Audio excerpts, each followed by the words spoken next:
Visto parte da trajetória política de Napoleão Bonaparte, pessoal, desde o consulado até o Império de Napoleão, vendo a questão da sua coroação, em que ele próprio se coroou, a gente viu isso no outro vídeo, toda a trajetória de expansão e de dominação de outros países, os países inimigos como Inglaterra e Rússia. Então, assim, visto tudo isso, inclusive a primeira derrota significativa de Napoleão, que não estava acostumado a perder com seu exército, que foi na Rússia, nós temos aí alguns motivos, algumas causas que levam ao fim do Império de Napoleão. Então, nós vamos enumerar e explicar as principais, tá? Então, vamos começar pelo afastamento da classe burguesa. Os burgueses, que na verdade o grupo da burguesia, é de onde surge a princípio Napoleão, a figura de Napoleão Bonaparte, que depois se torna um militar e aí vai liderar a França. Então, os burgueses passam a se distanciar de Napoleão Bonaparte, porque Napoleão já não atendia aos anseios dos burgueses, então ele começa a ter aí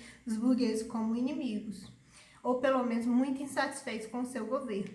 A falta de apoio da população em geral, começa o governo de Napoleão lá no consulado com uma transformação social que atingiu as classes populares, mas depois ele vai se distanciando disso, então a população está muito insatisfeita, principalmente a população pobre, e o fracasso do bloqueio continental, porque alguns países não aceitaram se submeter à ordem do bloqueio continental, e isso agravou a situação da França. Além dos motivos que eu citei, nós temos ainda os gastos com a guerra. A França vivia em guerra, porque a França, além de querer dominar territorialmente toda a Europa, ela ia ganhando muitos inimigos. Então, a cada guerra, muitos gastos com o exército, sem falar nas mortes. Então, assim, eram gastos que recaíam sobre o governo, sobre o Estado francês. Uma crise agrícola. Na verdade, não uma, algumas crises agrícolas. A França também passava por crises agrícolas e isso determinava a produção, isso determinava a economia da França. Então, essas crises geraram cada vez mais uma situação de economia fragilizada. A derrota contra a Rússia, que inevitavelmente significou muito para a perda do controle político de Napoleão, ele perde a credibilidade, principalmente com a derrota, ele perde muitos homens, por uma questão que foi dado a ele essa responsabilidade de não pensar, de ir marchando à frente para invadir o território russo e mesmo percebendo que o inverno poderia matar esses soldados, mesmo percebendo que muita coisa estava contra essa invasão de Napoleão, ele ainda assim insiste. Então, assim, ele perde muita gente, muitos homens, muitos soldados. E quando retorna à França, ele perde aí também a sua credibilidade, seu prestígio entre os franceses.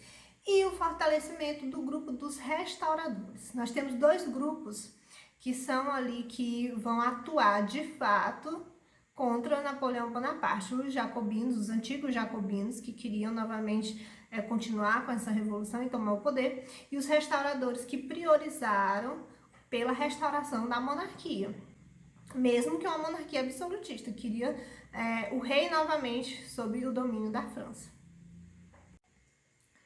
E esse contexto político muito desfavorável para Napoleão Bonaparte acaba dando margem à aliança de inimigos. É o que acontece. A Rússia, a Prússia, a Suécia, a Áustria e principalmente a Inglaterra vão se unir para derrotar Napoleão Bonaparte, para retirar Napoleão Bonaparte do poder. E isso acaba acontecendo em 1813, numa batalha conhecida como Batalha de Leipzig. Nessa batalha, Napoleão Bonaparte acaba sendo derrotado e é afastado do poder. Existe um tratado que é assinado, que é o Tratado de Fontainebleau. Esse tratado determina o afastamento, o isolamento de Napoleão Bonaparte. Na verdade, ele é exilado na ilha de Elba. Claro, existiram algumas concessões nesse tratado. Então, assim, ele não seria exilado como indigente, na verdade. Era considerado ainda perigoso, quase que o inimigo da França, mas ele seria recompensado de uma certa forma, ficaria sob o domínio dele a ilha de Elba, onde ele podia governar. Ele também receberia, de certa forma, uma pensão do próprio governo francês, mas estaria proibido de retornar à França e de, principalmente, tentar tomar o poder novamente. E ele é exilado e começa-se novamente uma monarquia na França, a partir de então. Após o afastamento de Napoleão Bonaparte na ilha de Elba, após o exílio dele na ilha de Elba, em que inclusive ele tem direito a alguns soldados, então ele não, como eu disse para vocês, ele não é tão prejudicado assim, ele tem soldados à sua disposição. Então ele fica na ilha de Elba. E aí é restaurada a monarquia na França, o rei Luís XVIII sobe ao trono. Luís XVIII, quem é Luís XVIII? Luís XVIII é irmão de Luís XVI, não é? Durante a Revolução Francesa, vocês lembram, Luís XVI foi inclusive decapitado, foi morto. Então, Luís XVIII, seu irmão, ainda da família real, sobe ao trono e instaura a monarquia absolutista na França. Então, a França agora vivia uma monarquia absolutista. Então, Napoleão Bonaparte vai ficar aí rapidamente nesse governo da França, em torno de 100 dias, até ser destituído completamente do poder. Como que acontece isso? Forças monarquistas vão se organizar novamente, principalmente sob o apoio e domínio dos ingleses, e vão enfrentar Napoleão Bonaparte mais uma vez.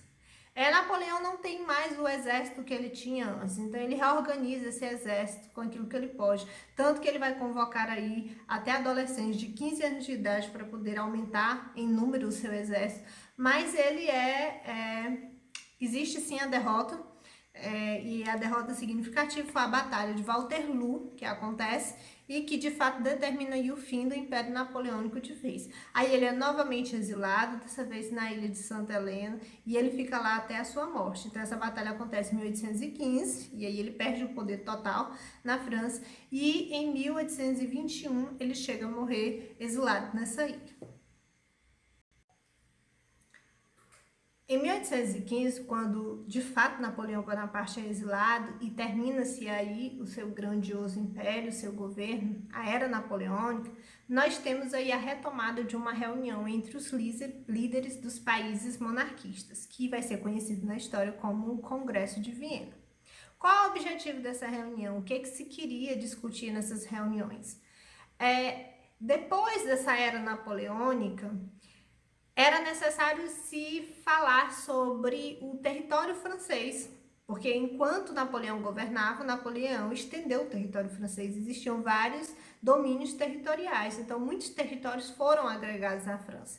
E esses países queriam rediscutir isso, queriam redividir novamente esses territórios. Então, assim, alguns países se uniram e se reuniram nessa reunião, como a Inglaterra, que era a principal interessada nessa reunião, a Rússia, a Prússia, a Áustria, e foram discutir essas questões, além de discutir movimentos revolucionários, como combater esses movimentos revolucionários para garantir a monarquia nesses países da Europa.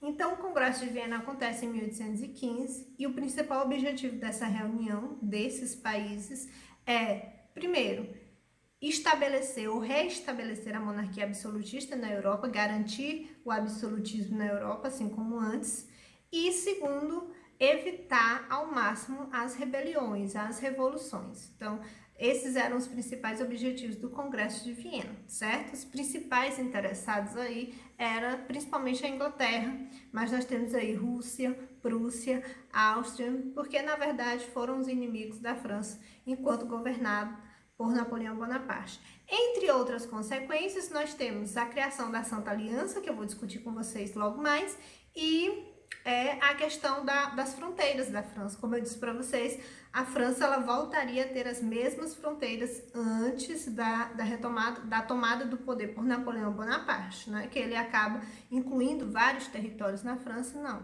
Ela teria a mesma fronteira de antes, então ela perderia territórios aí. Basicamente, a história aí está resumida do finalzinho aí do governo de Napoleão Bonaparte. em dois fiéis. Eu tenho o Congresso de Viena e eu tenho, como consequência do Congresso de Viena, a criação da Santa Aliança, que ambos tinham objetivos muito parecidos. No Congresso de Viena, o principal objetivo era o restabelecimento da monarquia, o rei governar de forma legítima. Na Santa Aliança, eu tenho impedir os movimentos de cunho revolucionário. Então, é basicamente isso.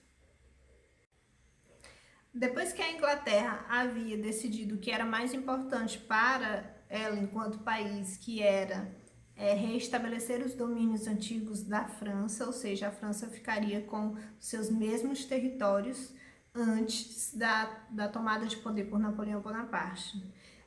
Ela acaba saindo do Congresso de Viena e deixa as outras decisões para os outros países, que é a Áustria, a Prússia e a Rússia. Então, assim, a Inglaterra não faz parte da Santa Aliança. As decisões da Santa Aliança, elas são decorrentes desses três países. Até porque, muito provavelmente, a Inglaterra não ia concordar com tudo. Vou explicar por quê. A Santa Aliança, ela tinha um objetivo claro, que era determinar a existência e a permanência das monarquias absolutistas nos países da Europa. Então, até aí, era um objetivo em comum de todos os países da Europa.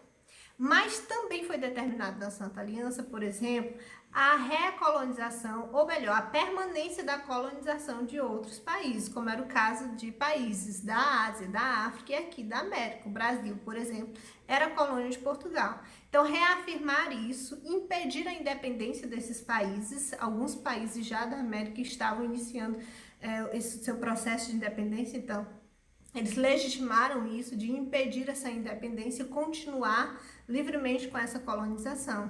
Então, muito provavelmente, a Inglaterra talvez discordaria dessa parte. Mas esse é o Congresso de Viena que se dá aí no final com a Santa Aliança, da qual a Inglaterra não faz parte, mas já tinha aí no Congresso de Viena tomadas decisões que lhes eram favoráveis, tá certo? Então, assim, a gente encerra aqui o estudo sobre Napoleão Bonaparte, a Era de Napoleão. É um conteúdo extenso porque a gente precisa dividir em várias fases, tanto a Revolução Francesa tem várias fases, como o governo de Napoleão vai ter aí várias fases. Mas a gente divide assim para que vocês entendam de fato, para que a compreensão seja melhor, tá certo? Então a gente encerra por aqui. É uma trajetória extensa, mas aí nós temos tanto a Revolução Francesa como a Era de Napoleão Bonaparte. Eu espero que tenha ficado bem claro.